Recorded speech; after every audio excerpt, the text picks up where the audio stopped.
Jadi benda apa yang boleh buat untuk kita masuk syurga Allah? Sebab sebaik-baik amalan adalah menggembirakan hati orang susah. Kita pun susah, orang nak gembirakan hati kita. Jadi macam mana? Jadi benda-benda kecil juga dikira oleh Allah. Jadi jangan tunggu pahala nak buat pahala yang besar je. Ini pahala dia sikit, tak payah buat, bagi orang miskin je buat. Kita ambil pahala yang besar-besar. Dosa pun ambil yang besar-besar.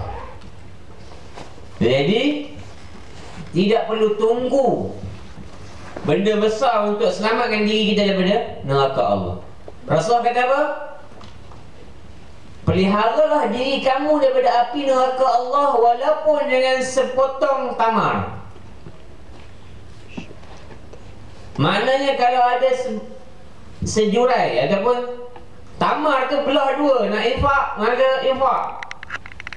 Kerana Rasulullah kata antara yang menutup pintu neraka Allah adalah orang-orang kenyang itu menutup pintu neraka Allah dengan menutup kelaparan di perut-perut orang yang lapar. Kena banyakkan sedekah. Kalau ada banyak, bagi banyak. Kalau ada sedikit, bagi sedikit. Kalau tak ada langsung, berkatalah dengan kata-kata yang baik. Itu paling ringan. Dan itu pun dikira oleh Allah. Kita susah, jumpa kawan pun susah juga. Bagi cara dia, susah ini pun nikmat. Bagi tenang. Kalau dia balas balik, nikmat anda. Biarlah dia, jangan bergaduh pula. Susah ni pun nikmat. Kau cakap pandai, kau tak kena lagi. Kita biarlah dia. Jangan kita nak suruh juga dia sampai tahap kita. Kita ni seronok susah jadi relax. Dia tak seronok susah jadi dia buat kerja sungguh-sungguh. Kita dah pergi dah kan. Tak payah sungguh-sungguh sangat. Susah pun nikmat. Kita rasa macam kita betul lah, dia rasa dia betul. Jadi bergaduh. Tak boleh. Kata-kata yang baik ni maknanya kata-kata bila kita kata tu orang seronok dengar. Itu boleh dikira kata-kata yang baik. Bukan kita cakap baik-baik tapi orang tak seronok dengar. Kita duk cerita juga. Itu tak jadi kata-kata yang baik juga. Sebab tu nasihat ini mesti diberikan kepada orang yang kita yakin. Bila kita bagi, dia dengar. Kalau kita tak yakin, try bagi.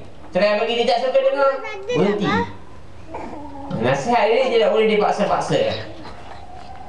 Kau kena dengar lah nasihat kau ni, kau mujur. Kalau kita nasihat, siapa nak nasihat? Kita nak dengar sudah lah. Jadi balas. Itu bukan membawa kebaikan, itu membawa musibah. Jadi dimaksudkan islah ini adalah beri nasihat kepada orang yang sudi menerima nasihat, dan nasihat itu sesuai dengan orang yang kita beri. Macam kita tadi dah, kalau dah miskin tu nak macam mana? Jangan pergi kita paksa juga orang miskin berinfak. Yang ni wakaf ni, nanti kamu mati siapa nak bagi? Amal jariah mana nak masuk dalam kubur? Dia dah miskin lah. Jadi kita beri sesuai dengan dia. Jadi itu cerita bahagian pertama. Bahagian kedua, yauma idzin yasdurun nas ashtatan liyuraw a'malahum. Faman ya'mal mithqala dzarratin khairan yarah wa man ya'mal mithqala dzarratin syarran yarah. Ambil gambar apa? Hari yang sama, manusia ini terbahagi kepada puak-puak. Yang beriman, beriman. Yang kufur, kufur. Yang munafik, duduk dengan munafik. Yang kaya berinfak, duduk dengan yang kaya yang berinfak. Yang kaya kedekut, duduk dengan yang kaya kedekut. Yang cakap bohong, duduk dengan yang cakap bohong. Yang suka bagi nasihat, duduk dengan yang suka bagi nasihat. Ini tafsiran ulama. Maknanya kita akan duduk dengan kategori amalan kita. Bukan maknanya keturunan kita. Yang geng-geng Said duduk geng-geng Said, geng-geng Nick duduk geng-geng Nick, geng-geng Tuan duduk geng-geng Tuan, kan? Tapi kita dikumpulkan mengikut kategori amalan. Bukan keturunan. Keturunan habis lah. Cerita keturunan ini saya nak buat kenalan saya. Lepas tu tak ada lah. Lepas tu cerita dia adalah cerita amalan. Bangsa negara ni habis dekat kita boleh duk kira ni. Takkan nak buat pasport sahaja. Selepas itu adalah dia dikategorikan mengikut amalan dan keimanan kita. Jadi ashtata ini maknanya berpuak-puak, ini adalah puak-puak amalan. Untuk masing-masing melihat amalan masing-masing. Allah Ta'ala alam. Macam mana Allah nak tunjuk, slide show ke apa, wayang ke, macam mana Allah Ta'ala alam. Tapi akan dia buka amalan kita untuk diri kita sendiri. Maknanya orang-orang yang ketika itu bersoleh amalannya dah bahagia dah. Oh, baik aku punya.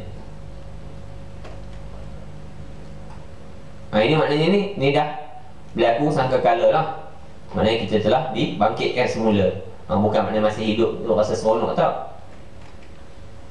Ini belum lagi dihisap. Belum lagi dihisap. Tapi kita telah diberi ruang-ruang untuk berbahagia dan menderita. Yang mana tengok amalan dia bagus, okey ni, ikut piawaian dia, okey, dia seronok. Ini kalau kita nak bagi mudah gambaran kita, macam budak-budak pergi ambil keputusan SPM.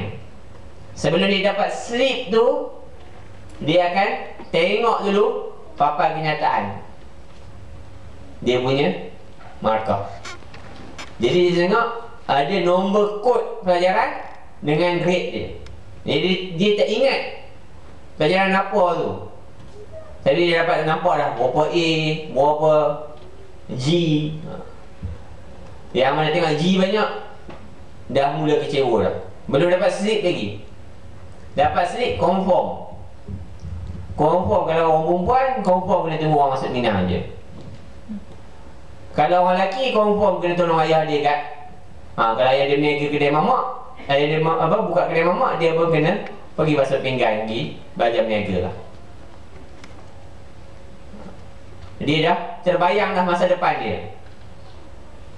Belum dapat slip. Ini tak boleh tak sama juga. Cuma boleh gambaran awal. Rasa-rasanya semua dalam dewan ni pernah melalui hari itu. Jadi orang-orang ini melihatlah hasil daripada kehidupan dia di dunia. Tetapi Rasulullah kata, pada hari itu semua manusia menyesal. Yang soleh ke, yang tak soleh ke menyesal. Yang soleh menyesal kenapa? Kerana patutnya dibuat banyak lagi. Yang cemerlang pun sama juga budak-budak. Kalau aku study lebih sikit, semua A. Kalau dapat A dan semua, kalau study lebih sikit dapat A plus. Jadi menyesal sebab dia tidak all out. Hari itu tu boleh sambil-sambil bawa kereta, subhanallah, alhamdulillah, la ilaha illallah tu boleh buat, tapi tak buat. Menyesal tak buat waktu hari ni. Hari dia nampak amalan dia. Kita bawa kereta ni sambil dengar ikim tu, ustazah ke ustaz dalam ikim tu kata kena banyakkan zikir. Kita dengar je, tak berzikir pun. Memang tak riak dengan siapa pun kalau dalam kereta kita seorang-seorang bawa. Kokot amalan itu saja yang akan kita bawa bekal dalam akhirat. Tapi kita tak buat juga. Sebab kita pun tak tahu sebab apa kita tak buat. Akhirnya kita salahkan syaitan. Syaitan ni